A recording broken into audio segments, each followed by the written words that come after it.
Hello everyone, my name is Michael and welcome back to Sovereign Thinking. If you haven't already done so, feel free to watch parts 9 and 10 of my Law of Attraction series, as today I will be guiding you on some journaling activities based around those sections of my read-through. Of course, you don't have to watch those parts of my series to gain the benefits of doing the journal exercises, but they will certainly help you to understand why we are doing the exercises that we are doing. If you don't have a journal, then don't worry, you can still participate by using a paper or something to write on, as well as a pen or a pencil, and you can do this exercise anytime you'd like. Just a quick disclaimer before we continue, I am not a financial professional, nor a medical professional, nor am I giving you financial or medical advice. The purpose of this video is to encourage you to become aware of how you feel about money and to clarify what you want to attract in your life based on the law of attraction. This video is supposed to be used for entertainment purposes only, and if you find that it helps you, then that is perfectly fine as well. And with all of that said, let's begin. On screen, I have put up a list of some sources of abundance straight from Michael Losier's Law of Attraction book. I have also added in some of my own as well. This first exercise is very simple. I want you to write down each of these abundance sources, leaving 2 or 3 lines in between each of them. Feel free to add your own sources of abundance as well. And if you want to share those sources, then feel free to leave a comment in this video if you'd like. It could help someone else become aware of some abundances in their lives that they may not have already thought of for themselves. You may pause the video at this time to complete the exercise. Next, I'd like you to take a moment to rank each of your sources of abundances that you have identified by placing a number beside the abundance source.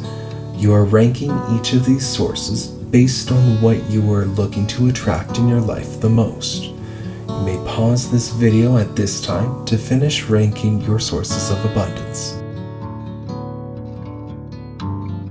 After you have finished ranking your sources of abundances, reread your top 5.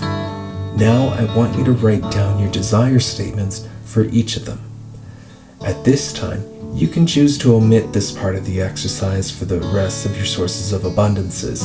So again, you're only writing down desire statements for your top 5. The sources that ranked low didn't vibe with you anyways, but if you want to apply this part of the exercise to all of the sources of abundances, then go for it. Again, you may pause the video at this time and come back when you have written down your desire statement for your top sources of abundance. Reread each of your desire statements that you have written. Are you catching any negative language being used? If so, ask yourself, so what do I want?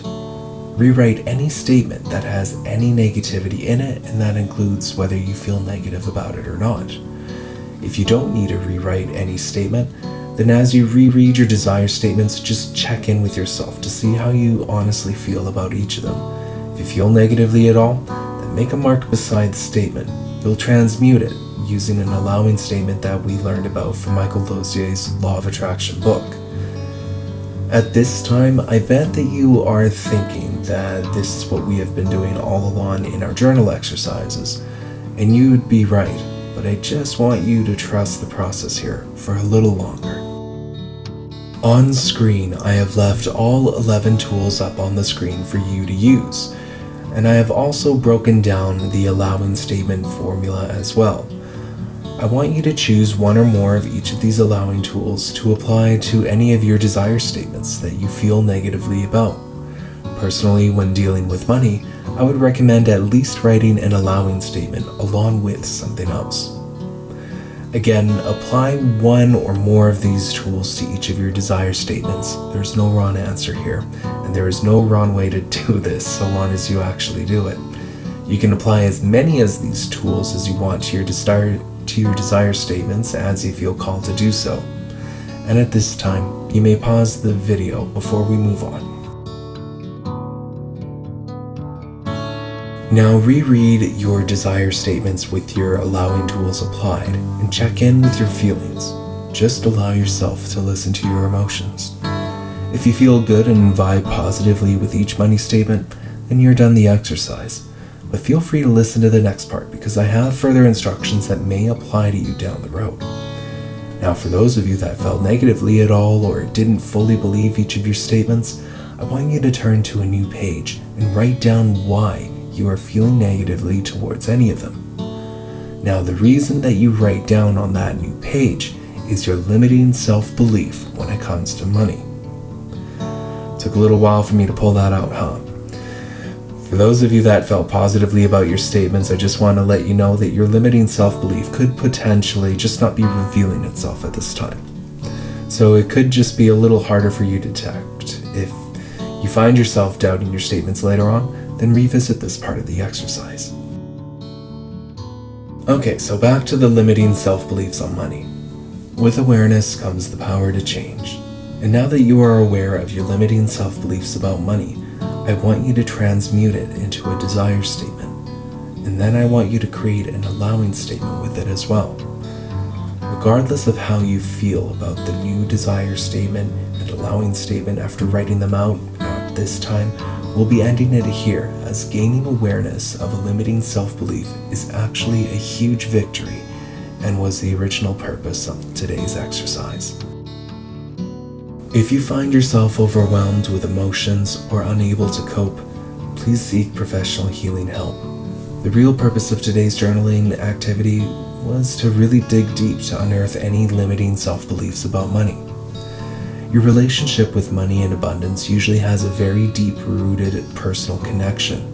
What your ego does is it tries to bury and hide the self-beliefs, because if you're unaware of it, then it can continue to run its programming. Instead of trying to outright identify limiting self-beliefs from the jump, like we had once done in a previous journal exercise, I guided you through the entire deliberate attraction process to discover that limiting belief.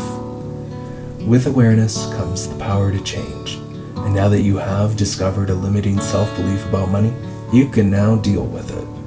You see, it's this kind of friction that I feel is missed out in Michael Losier's Law of Attraction book. I think that Michael Losier's book is great at delivering the Law of Attraction basics, but sometimes people have to go within and do the inner work to make a powerful personal change before they start to embody what he actually speaks about. And it all starts with awareness. After all, money and abundance is a huge part of someone's life. Again, if you find yourself overwhelmed with emotions or unable to cope, please seek professional healing help. I encourage it if you feel that you need it. If you would like to read the book yourself, I have also left an Amazon link to the book in the description box if you wanted to pick it up. Next week, we are going to continue reading from it, where he talks about how to teach the Law of Attraction. And as I always say, please just take what vibes with you, leave what doesn't, and just take it one day at a time.